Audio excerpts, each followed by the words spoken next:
জানি আমাকে পার্টির টিকিট দিয়েছে, তার জন্য আমি পার্টিকে আন্তরিক একটা আমি আমার আভার প্রকট করি পার্টিকে যে আপনি আমাকে টিকিট দিয়েছেন।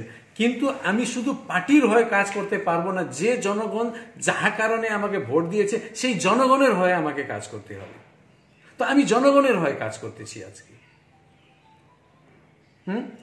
আর এবার আমি জনগণকে ছেড়ে পার্টির টিকিট শুধু সিম্বল ধরে বসবো, তাহলে তো এখানে আমার রাজনীতির কোনো মূল্য থাকবে না, কোনো মান্যতা থাকবে না। আপনি বলছেন যে আপনি দলের মধ্যে থেকেই লড়াই করবেন, কিন্তু এটা কিভাবে সম্ভব? মানে একটা রেজিমেন্টেড পার্টি থেকে তার মধ্যে থেকে আপনি নির্দল হিসেবে দাঁড়াচ্ছেন, এই জিনিসটাকে আপনি কিভাবে অ্যাপ্রোচ করবেন? আগে তো এই ইলেকশন জিতবো, যখন ইলেকশন জিতবো তখন দল বুঝতে পারবে আমার প্রয়োজনটা কতটুকু। আর দল যদি ব্যবস্থা নেয় এর মধ্যেই নিতে পারে, এটা দলের উপরে ডিসকাশন।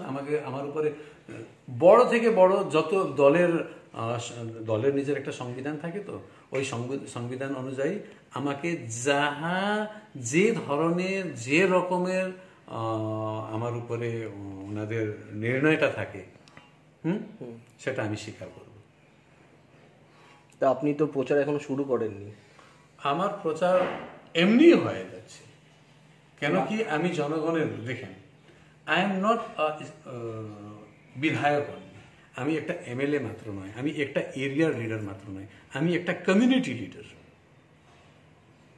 আর আমি একটা কমিউনিটির লিডার হয় এইখানকার যত এথনিক কমিউনিটি আছে সবার যে আওয়াজটা, ভয়েসটা আমি নিয়ে চলতেছি। আর আমি যখনই এই সিদ্ধান্তটা নিলাম, এই সিদ্ধান্তই তো আমার ক্যাম্পেনিং। আপনি বলতে চাইছেন যে এইবারের ভোটে আপনার 1 পয়েন্ট এজেন্ডা, এই এথনিক কমিউনিটিকে একজোট করে। আমি এটা তাদের হয়ে কথা শুধু 1 পয়েন্ট বলতেছি না, একটা ইলেকশন যখন লড়তেছি তখন সেখানে 2-3 ধরনের বিষয় আসে। আমি আমার ম্যানিফেস্টো তৈরি করেছি। আমার ম্যানিফেস্টো যেদিন আমি নমিনেশন ভরবো সেদিনই আউট হবে। ম্যানিফেস্টোতে আমার 3টা সাবজেক্ট আছে।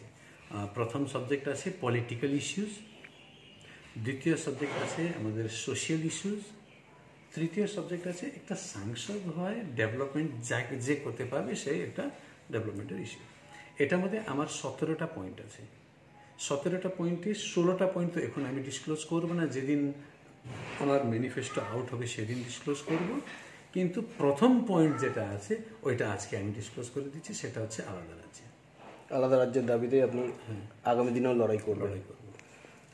আপনার পাশে আর কোনো এখান লোকাল নেতাদের আপনি পেয়েছেন বা দলের?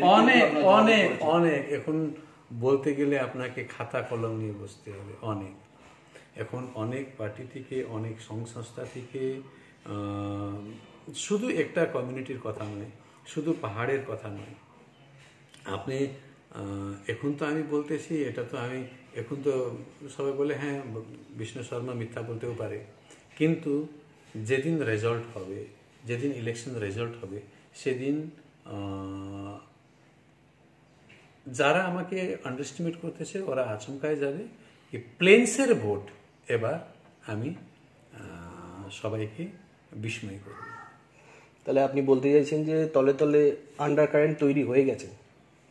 আমি এমনি লড়তেছি, এমনি এই কথা। আমি কি পাগল? আমাকে পাগল কুত্তা কেটেছে নাকি? আমি পাগল নয়।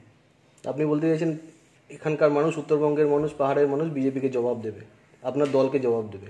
আমি আমার দলকে জবাব দিব, আর আমার সঙ্গে আমার জনগণ আছে। আমার জনগণ আমার সাথে আছে। আপনি জেতার পরে আবার যদি বিজেপি আপনাকে অ্যাপ্রোচ করে সেক্ষেত্রে আপনি কি করবেন ভেবেছেন কখনো? দেখেন, অনেক জায়গায় ওনাদেরকে আমি ওনাদের ডিসক্রিপশন ছেড়ে দিয়েছি যে আমার উপরে আপনি যা নির্ণয় করতে পারেন করতে পারেন। কিন্তু একটা জায়গায় শুধু এটা পলিটিক্যাল ইস্যুতে শুধু আমার পার্টির জন্য বলতেছি না, আপনার সবার জন্যই আমরা যেটা ব্যবহার করি, বন্ধুদের সঙ্গেও ব্যবহার করি। এখানে আমি একটা কথা বলতে চাচ্ছি, আপনি কারোর সঙ্গে শত্রুতা করলে এতটুক জায়গাটা আপনি রাখবেন যেখানে ফিরে আসার একটা জায়গা থাকুক। ফিরে আসার জায়গা না রাখলে আপনারাই বুঝতে পারবেন কতদিন ধরে আমাকে টর্চার করতেছেন।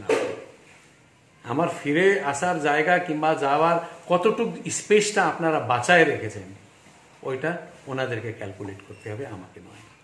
রাজ্যে বিজেপির কিরকম ফলাফল হবে আপনার মনে হচ্ছে? আমি অন্যদিকে যাব না, আমি শুধু দার্জিলিং সিটে কনসেন্ট্রেট আছি, এইখানে আমি জিতবো।